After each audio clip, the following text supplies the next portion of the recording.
Today we're talking about Islamic finance. Islamic finance refers to how companies in the Muslim world, such as banks and other lending institutions, raise capital.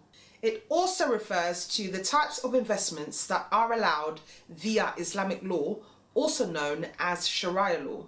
I am by no means an expert, but Islamic finance is a growing business area in the UK. Under Shariah law, acceptance of specific interest or fees for money loans is not allowed. The belief is that one should not profit from another person's misfortune, where having to borrow money is seen as a misfortune.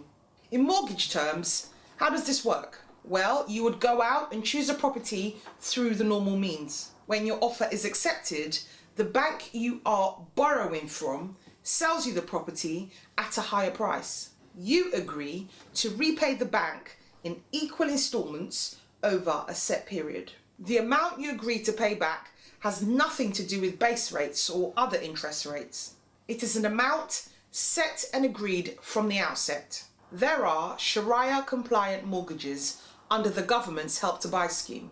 If you practice Islam and want to take advantage, ask your broker about the home purchase plans. With Help to Buy, you can put down a 5% deposit for the property that you want to own up to a value of £600,000.